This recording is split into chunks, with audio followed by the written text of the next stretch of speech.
I'm Scott L. Miller. It's the 15th of October, 2023. This is my vlog of daily life living in Nicaragua.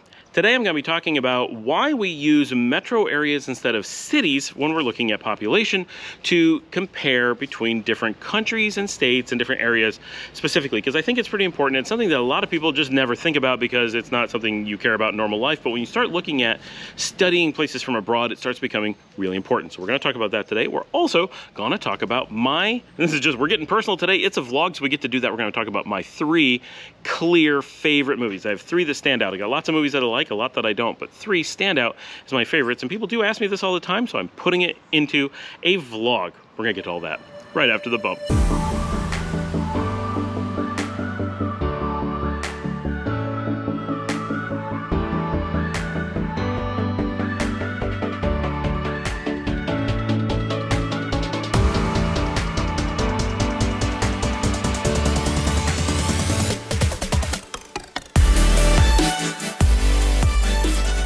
Happy Sunday, everybody. Welcome to the show. We're going to talk about the statistical areas necessary for measuring the size of a city. Most people, when you ask how big a city is, they're going to go on a Wikipedia or something, and they're going to say, how big is the city of?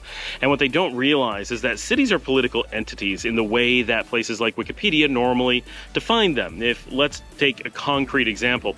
If you go to North Texas and look up the city of Dallas, there's a few things you have to know. First of all, the city of Dallas is a discrete political entity. That means a group of people at some point got together, drew a bunch of lines, went to the government and said, we'd like to incorporate as a political entity in the form of a city that is overseen by a mayor and a city board, whatever they use, and divided however they want to divide, and they get to have municipal police and courts and other things like that and function as a city. Those are discrete lines. If the city gets any bigger, you can't grow past them, or you have to reincorporate or do something really complex.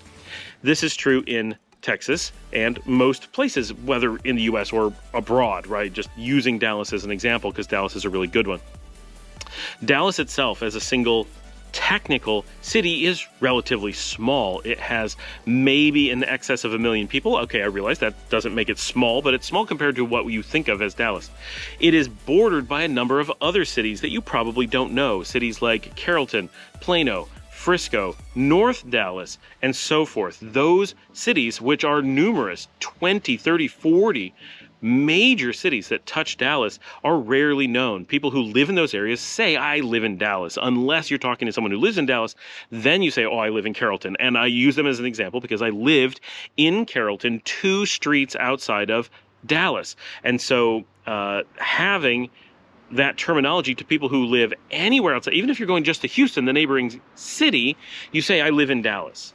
Right, but when you're in Dallas, no, well, technically I live in Carrollton. And often people who live there don't know where they lived.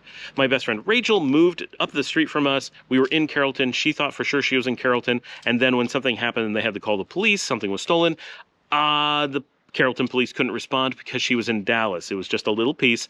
Just her apartment complex had been annexed into the city rather than being in Carrollton. So it had different police presence, and they could do all kinds of things to harass them because Dallas had much looser oversight of their police. Carrollton famously had great police, and Dallas famously did not. That little tiny thing made a huge difference. So if you're looking at how big is Dallas and you look at the city, the legal lines of the city of Dallas, it's one thing. But when you talk about where people live in a single municipal area, that all those people are connected together and there's only, random gerrymandered lines going between it. And it's not necessarily when we talk about gerrymandering, we often talk about it in this very negative, doing so for political gain sort of way. In this case, it's more of just historic growth areas. It's not very likely to have been done to change voting districts.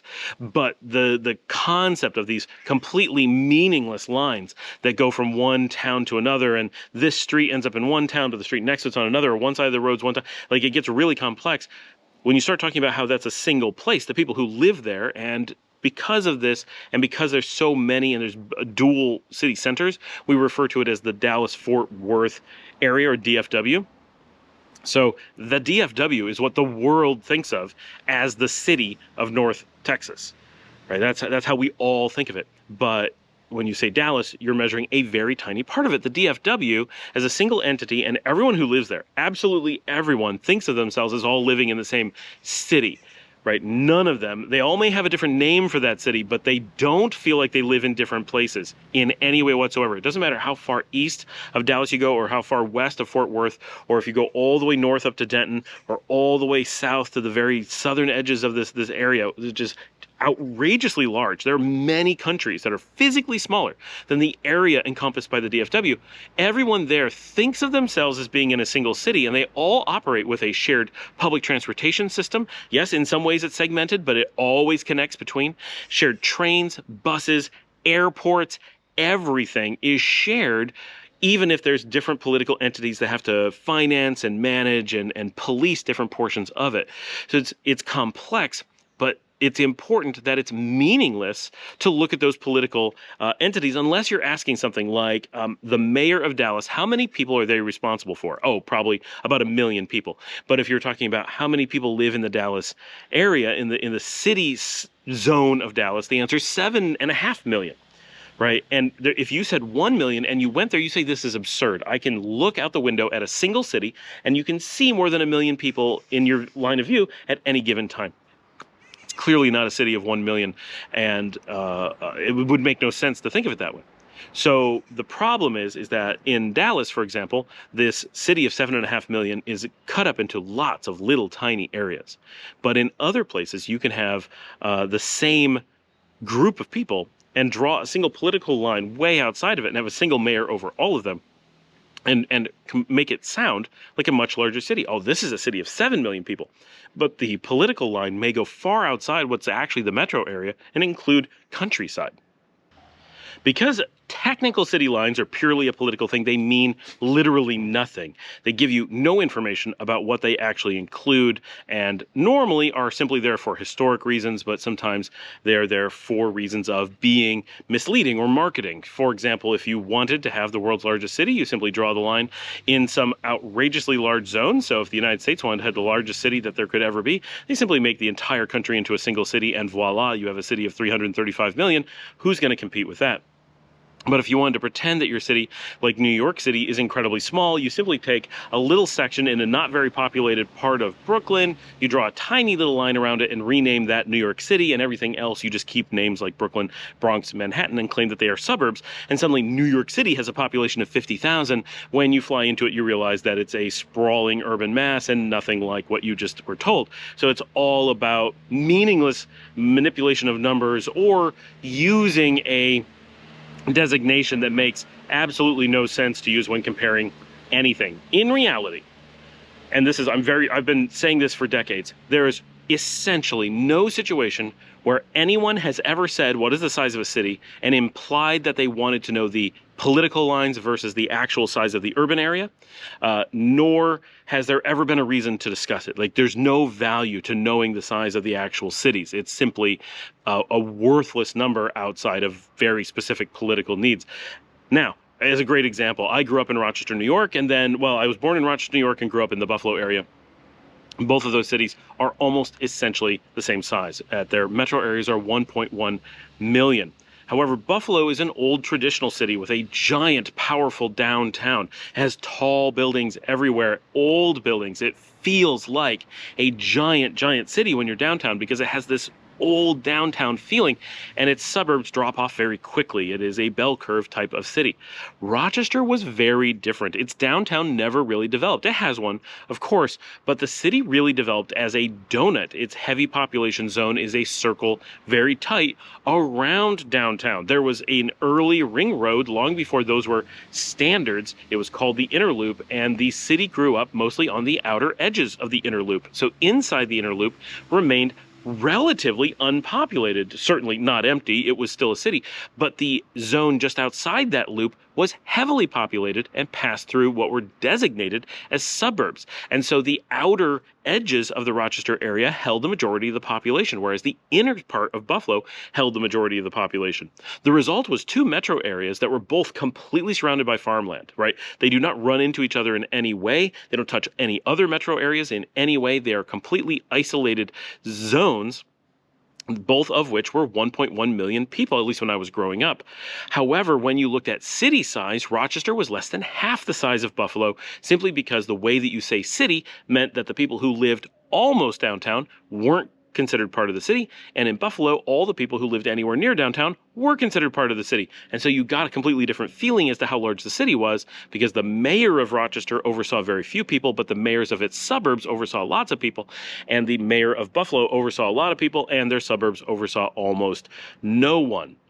To drive this point home, one of the suburbs of Rochester, if you were to call it a city on its own and not think of it as being part of the Rochester zone, is like the 6th largest city in the state of New York all by itself.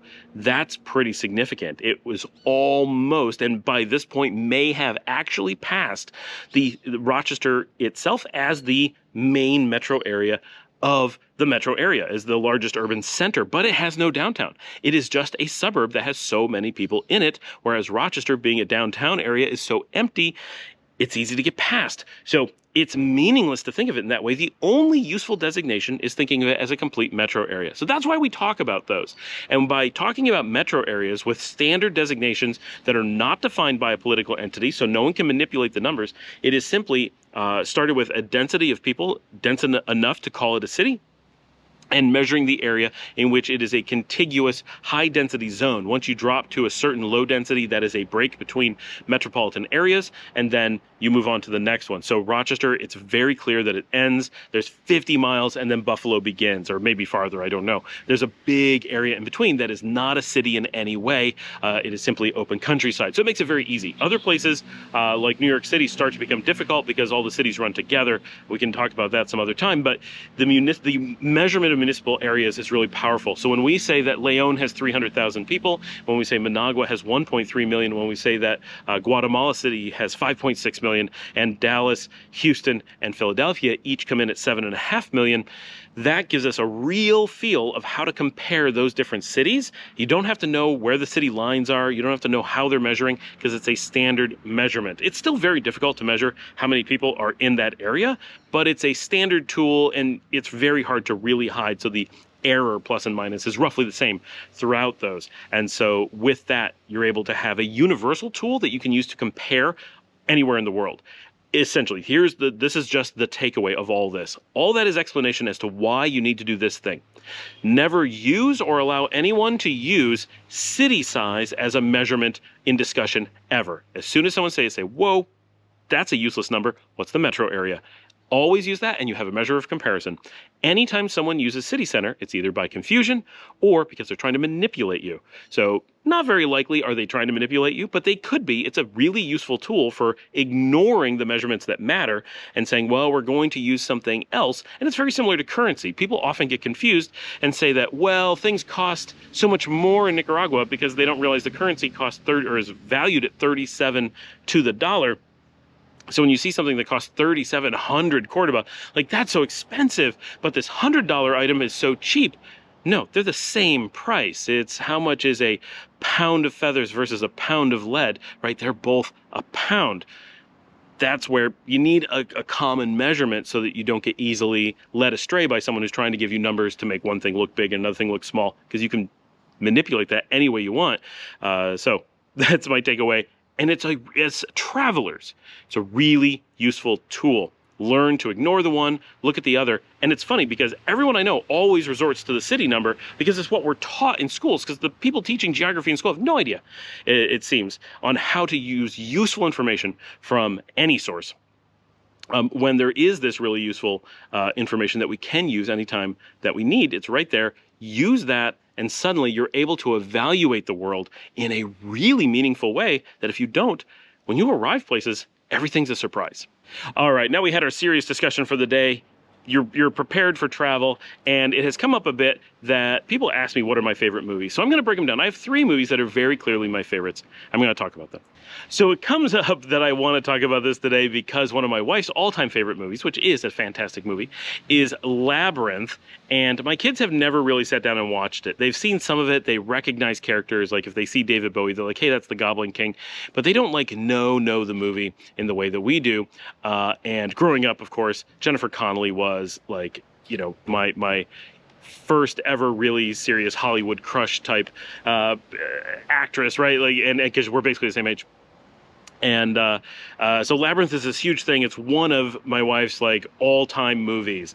Labyrinth and Never Been Kissed and The Wedding Singer, movies like that. Like those are and of course Dirty Dancing is her favorite movie of all time. But like that group of movies she really likes, and she's very much into 80s or throwback 80s movies.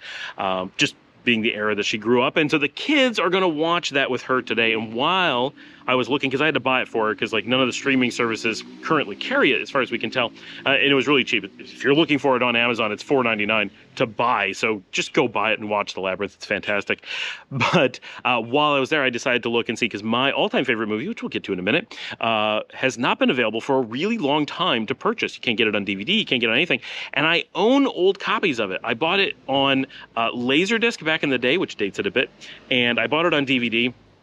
I think I have it on Blu-ray, but we never got it into a digital format that we could take with us. And so all of my copies are either on a format I can't use, or they are in storage in the US and we can't watch it. So my kids have never seen it, and I haven't seen it in a really long time. And I found it today on Amazon, so my kids have agreed to watch that with me as well. I'm highly doubtful that they're actually going to like it, but they're gonna sit down and they're gonna give it a try, which I really appreciate, because it is far and away my favorite movie. Now, before I get to that, my two second-tier movies, I have two movies that are definitely I don't rank them, and then one that's my clear favorite. Of my two secondary movies, one is the original Blade Runner, Ridley Scott's Blade Runner with Harrison Ford and Sean Young. Such an unbelievably amazing telling of Philip Dick's Do Androids Dream of Electric Sheep. I love the artistry of the movie, the acting, the mood, and the theme. It's one of those movies that, and probably the earliest of like really heavy art films that made me really like cinema. And I started I was always a movie kid, right? And I grew up in that era where we all were, more or less. Something I always watched with my parents. We would go to the movies. Like movies were just a big part of life back then. TV was really boring for the most part. If you wanted any spectacle, you needed to go to the theater.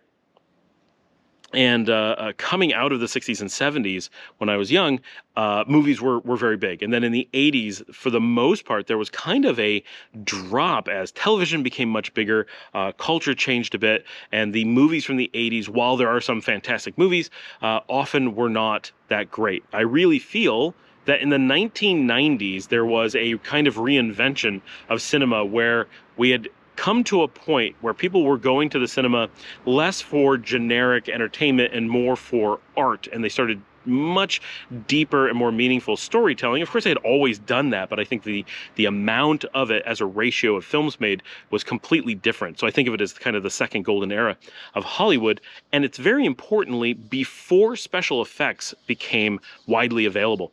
And so in the 1990s, we had almost all the movies were, if they were going to do special effects, it had to be done with camera tricks, it had to be done with lenses and like very difficult. Or if you tried to do special effects, they looked ridiculous, right? Claymation or whatever.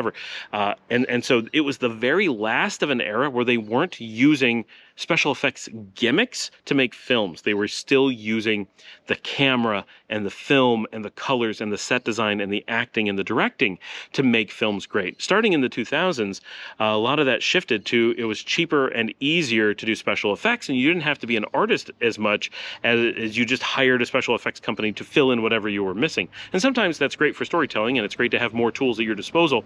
But I feel that in the 1990s, we kind of hit a pinnacle of where people were being pushed to tell good stories and to be very artistic and couldn't have the crutch of special effects to get past it. And so to me, the ratio of really fantastic movies coming out of the 1990s surpasses anything from any other time, except maybe the 1930s, where the same kind of thing was happening. They had talking movies long enough that it was not a special effect. They had established that it was all about dialogue, and acting had become a mature thing. But we then had this era where color was a novelty, and people were playing with color, trying to, get people to watch films just because they were really colorful. The Wizard of Oz, for example, just an absolutely atrocious film that its one thing that made it famous was just really oversaturated colors that no one had ever seen before, right? If you actually took that away, it's an awful movie. Whereas other movies made in a similar era, like Casablanca or Gone with the Wind, did not rely on that, even though Gone with the Wind is in color, and were based off of storytelling and cinematography, or Seven Samurais or things like that. So the 90s, I think, really took us back to that era. So I had a few films from like the 80s and older that I really loved, and it kind of gave me an appreciation for cinema. And then when I was about 14, going into the 1990s, all through the 1990s, I was very much into cinema in a very serious way. I ended up becoming, long before people did this, and it's hard to place this in time now, but the idea of home cinema didn't exist back then, or barely. Right? It was things that no one knew how to talk about. In 1994, when I went to university, I ended up hanging out at a store that did really high-end audio. It's something I was really into. And I got into very high-end audio and cinema, home cinema at the same time, and ended up building in 1994 an amazingly high-end home cinema that rivals anything that anyone I've ever known has had. Very different than they do today, but surround sound and incredibly high definition audio, and using laser discs, and I knew every detail of every technical thing, and studied the movies and studied the technology, and it was really interesting. Cinema itself was an art that very rapidly after that point I feel was lost. And maybe a lot of this is my personal journey, but in the 1990s and the first couple years of the 2000s, I found cinema to be a really exciting hobby as an art viewer, as an art appreciator of the media. And by the mid 2000s, I was already at a point where, having been so into cinema in the 90s, I basically never wanted to watch movies, because the special effects and the way that the industry switched what they filmed ruined it for me. And I don't like going to the movie theater anymore. I collect very few movies. I rarely want to watch anything. My kids really are not into movies most of the time. So I've changed dramatically. Of course, some of that's personal, but some of it is definitely a reaction to how the industry has changed. So, but Blade Runner, all that to say, Blade Runner from 1982 is one of those films that really gave me a foundation of appreciation in cinema, and I knew it backwards and forwards and have known every different edition of it. And I originally watched it in the original cut, and then later saw it in the director's cut, and so I have this appreciation for how it's changed over time, because I've been watching it since the very beginning. So I love that film, and it probably even more than Star Wars, built my appreciation for what sci-fi could be, as a very serious medium rather than an adventure medium. My other second-tier movie, and this is one that you guys should know if you watch the channel, also one that I had on Laserdisc, 1959. Dominic and I watch this every single year. It is like our family movie, even though my kids really don't like it. And we have even been multiple times to the town where the original scenes are supposed to be taking place, and that is Bing Crosby's White Christmas. For those who have not actually sat down and watched it, it is not really a Christmas movie. It kind of is. We watch it at Christmas every year, but it takes place over a long period of time. It takes place over a number of years. Very little of it is actually set at Christmas. It's more of a general winter type movie, and even a lot of it isn't set in winter. It is a post-World War II recovery movie, meaning it's the stories of soldiers and people who had lived through the prime of their lives during World War II, and this was the recovery aftermath of that, and looking at as life was in the 1950s and 1960s, very much people whose lives were defined by World War II and where they went from there, where the people who retired ended up, where the people who had to become working people for decades after World War II, how did that influence their lives? And so it's I think it's a fantastic film from a performance perspective. Now it's a musical, of course, so it has amazing dance numbers and musical numbers, and the actors and performers in it are just fantastic, and it's kind of a vaudeville tradition at the very end and very pinnacle again, but it is shot with amazing cinematography and in an era where really high quality traditional film was available. So it's one of the oldest movies. They're still quite a bit older than it, but it's one of the early movies that is so absolutely pristine and beautiful to watch today, because it's shot on such a large format film and so well maintained. It was such a big budget production at the time. I love it from a really a pinnacle of old movies, even though it's color and a bit more modern. It's not old. It's not Casablanca old, which I also love. I mentioned it a bit because it is up there in my favorite movies, but not anywhere near a White Christmas or a Blade Runner. And that brings us to my number one all-time, clear and away, no question, all-time favorite movie. And that is 1994's Wong Kar-wai classic Chungking Express. This is a movie made in Hong Kong. It is made in the middle of what I consider the second golden age of Hollywood, but it is made during the absolute golden age of Hong Kong cinema at a time where the population of Hong Kong was grappling with the rapidly approaching end of Hong Kong as an independent state, or end of Hong Kong as part of the British Empire, as it was about to transition to part of China formally after a very long time being separate. This created a very important era of cinema where the people of Hong Kong were making cinematic masterpieces in an era where they had only recently achieved really modern Hollywood-like budgets for movies. The previous, in like the late 70s and definitely the early 80s, Hong Kong movies were extremely cheap. There's still some really good stuff, and Jackie Chan came from that era, and there's a lot of stuff well worth watching, and it's very interesting, but they were very low-budget films and often very amateur in a lot of the things that they did, whereas by the 1990s, especially with Wong Kar-wai, we were making masterpieces of cinema, some of the greatest cinema ever made. And it's not just me that believes that Chungking Express is deserving of a title like that. Many lists place it in the top 10 of the era and the top 100 of all-time movies, and personally I think it's number one.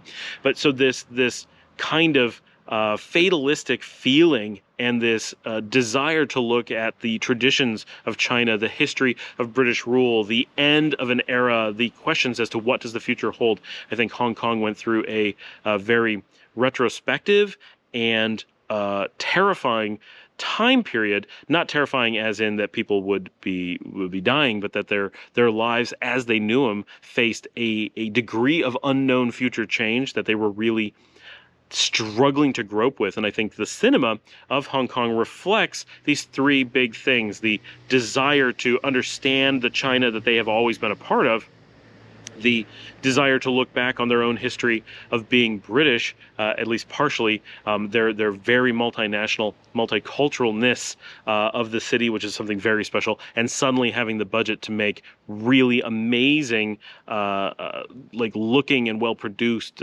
films as a medium for tackling those questions and emotions within society. I think very few things actually rival the mid-90s Hong Kong cinema scene. It was simply a fantastic combination of factors, giving it a leg up on a lot of other things. The United States in Hollywood was making amazing stuff in the 1990s for sure. Many of my favorite films came out of that era, but I think that there was still a lot of fluff coming out of Hollywood, whereas Hong Kong, certainly there was some movies that were not very good, but they were producing just such an unbelievable number in such a small market of incredible films. But Chungking Express is a mixture of comedy and drama and whodunit crime movie that's really an emotional masterpiece of imagery and storytelling and interwoven characters and quirkiness, and tackling the individual lives, really looking at Hong Kong and its world through very personal stories in a way that only Wong Kar-wai can. It really stands out to me. Like, there is no question in my mind, there never has been since I first saw it in 1994. Like, I saw the original cut on Laserdisc right when the movie had first come out, and have loved it ever since. And nothing compares to it. It is such an emotional journey if you can get into it. And I know a lot of people have watched it and been like, I can't even figure out what's going on. And legitimately, it's nearly impossible to figure out what's going on. It is one of the most difficult movies to follow I've ever seen, but there is these interwoven stories, and they're absolutely amazing and just fantastic. So if you've never seen it, it's going to be very difficult to find. It is on the Criterion Collection. It's shot in 1:66:1, so it's not widescreen like you're used to. Like it's not like a normal TV, but it's kind of like here on the TV. It's really hard to do when I can't tell what I'm doing. And it is only available in Cantonese audio. It is only available with English subtitles burned onto the film. There's no other, as far as I know, no other version exists. I don't know why the transfer was done so poorly. It looks almost, it's the Criterion Collection, but it looks like someone holding a video camera filming the movie. The contrast is terrible. The original, I swear, was better before Criterion released their version of it. I have no idea why it looks the way that it does. And the audio is really metallic-y in a weird way, but it's certainly watchable, and you can get, you have to overlook some of those things, but it is a masterpiece, and I'm really looking forward to watching it with my kids. I hope you enjoyed that. And if you have any questions, as always, comments, questions, all those things, scroll down, take a moment, ask me things, because it's how we get content for the show. If you'd like to support the channel, you can buy me a coffee at buymeacoffee.com/Scott Allen Miller. Very much appreciate everyone who sponsors the channel. You make all of this possible and make all of us feel much better about all the work that goes into this. For those who don't know, this does take between 2 and 6 hours per day, more like 2 to 3 typically, but there are certainly days where I'm hitting 5-6 hours between filming and editing. It is a tremendous amount of time, and it takes a lot of resources to do this. So really appreciate all the support that we get from everyone. And as always, please share on social media. Take a moment and watch a second episode of something from the past or one of the other channels like Nicaragua, Nicaragua 360, Drive Warp. We've got lots of cool content on those places as well. And please subscribe to those. It helps get us towards monetization on those as well, which helps keep the lights on. And share on social media. Tell your friends about the show. And I will see all of you tomorrow.